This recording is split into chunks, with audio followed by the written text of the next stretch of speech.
ভারতীয় মজদুর সংঘ অর্থাৎ আপনাদের প্রাকৃতিক যে গ্যাস সম্বন্ধিত যারা গ্যাসের এই সঙ্গে যারা কাজ করেন টিএনজিসিএল এর অধীনস্থ যারা কর্মচারীরা রয়েছেন, আমরা আশাবাদী আগামী দিন টিএনজিসিএল এর পাশাপাশি আরো একটা গ্যাস অর্গানাইজেশন আমাদের রাজ্যে কাজ করতে শুরু করবে।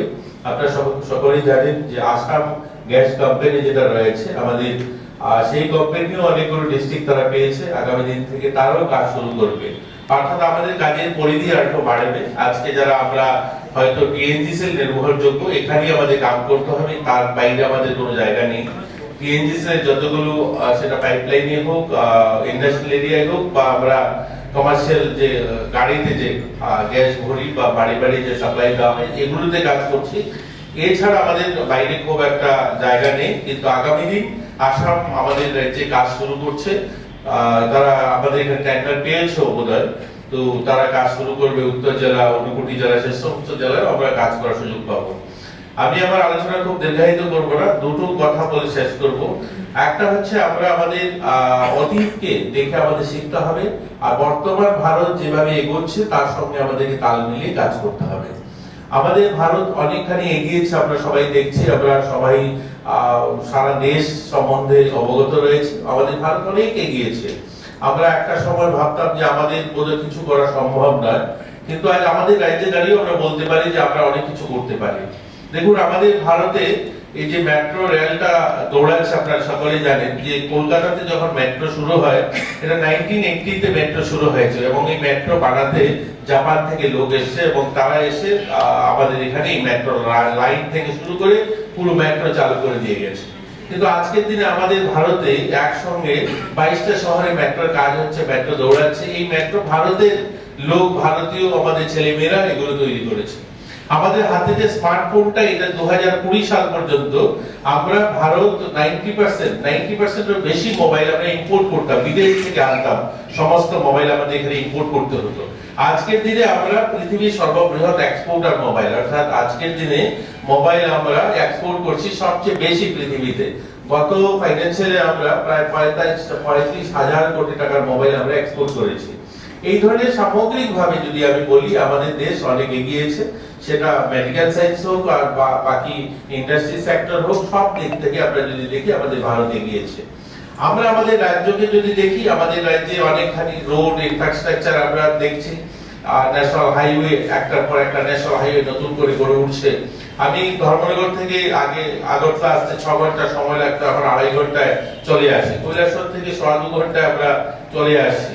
একটা সময় কুমারঘাট কৈলাসহরের দূরত্ব ছিল প্রায় 1 ঘন্টা, এখন মাত্র 15 মিনিট। কৈলাসহর ধর্মনগরের দূরত্ব ছিল একটা সময় 1.5 ঘন্টা, এখন মাত্র 20 মিনিট।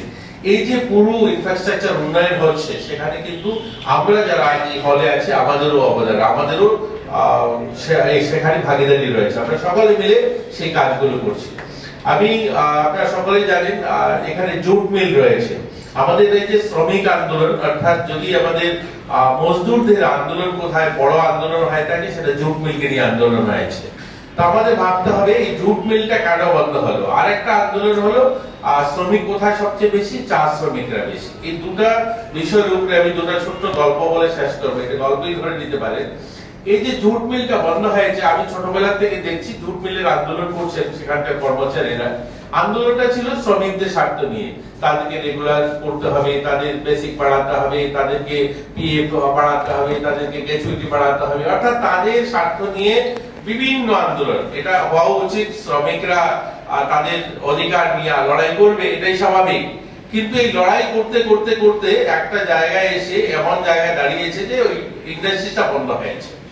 নিজেদের আন্দোলনের পাশাপাশি সেখানে আন্দোলনটা এরকম হওয়া উচিত ছিল, আমার মনে হয়েছে যে সেখানে আন্দোলন হওয়া ছিল যে পাট কিনতে হবে আমাদের রাজ্যের কৃষকদের কাছ থেকে, আমাদের রাজ্যের কৃষকদেরকে পাট চাষ করানোর জন্য সাবসিডি দিতে হবে, আমাদের রাজ্যে যে সমস্ত জমিতে পাট চাষ করার উপযুক্ত নয় সেখানে উপযুক্ত করে তুলতে হবে, যে সমস্ত জমিতে জল জমে থাকে সেখানে পাট চাষ করার উপযুক্ত করতে হবে, সেখানে তাদেরকে অ্যাডভান্স পয়সা দিয়ে পাট কিনতে হবে সরকারের।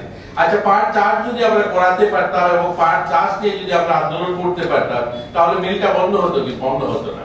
বন্ধ কেন হয়েছে? বন্ধের জন্য হয়েছে আমরা পাট কিনি কোথা থেকে? কলকাতা থেকে পাট কিনি। এখন 1 ট্রাক পাট আসতে আমাদের জুট মিলে তার গাড়ি ভাড়া দিতে হয় 1.5 লক্ষ টাকা। এখানে যে পাটের বস্তাটা তৈরি হবে, ব্যাগটা তৈরি হবে, বিক্রি কোথায় হবে? পাঞ্জাবে, মধ্যপ্রদেশে, রাজস্থানে। তো পাটের ব্যাগটা নিয়ে যেতে লাগবে আরো 1.5 লক্ষ টাকা। তো 3 লক্ষ টাকা এক ট্রাক পাটের ব্যাগ তৈরি করে বাজারে বিক্রি করতে 3 লক্ষ টাকা এক্সট্রা চার্জ আমাদের লাগছে। কিন্তু কলকাতা শহরে যে সমস্ত জুট মিল রয়েছে তাদের লাগছে কি? তাদের লাগছে না। তারা বাজার থেকে পাট তুলছে 10,000 টাকা গাড়ি ভাড়া, আবার ব্যাগ তৈরি করছে 10,000 টাকা গাড়ি ভাড়া, 20,000 টাকা দিয়ে ব্যাগ দিয়ে দিচ্ছে।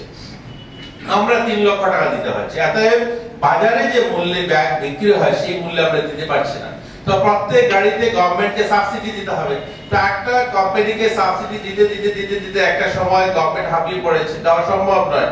আর এটা কোনো মানে যুক্তি থাকবে না, কত সাবসিডি দেওয়া হবে, কত ভর্তুকি দিতে হবে।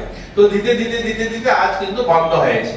কিন্তু আমাদের এখানকার শ্রমিকরা যদি তাদের স্বার্থের সঙ্গে সঙ্গে, তাদের অধিকারের সঙ্গে সঙ্গে তারা যদি এই আন্দোলনটাও করতো যে আমাদের রাজ্যে পাট চাল বাড়াতে হবে, আমাদের রাজ্যের কাছ থেকে আপনি ওয়েস্ট বেঙ্গল থেকে পাট কিনতে পারবেন না, এখান থেকে পাট কিনতে হবে, এখানকার পাটের চাষি যারা রয়েছে তাদেরকে অগ্রিম পয়সা দিতে হবে পাট চাষ বৃদ্ধি করার জন্য, তাহলে কিন্তু ফ্যাক্টরিটা বোধহয় বন্ধ হতো না। এটা একটা দিক।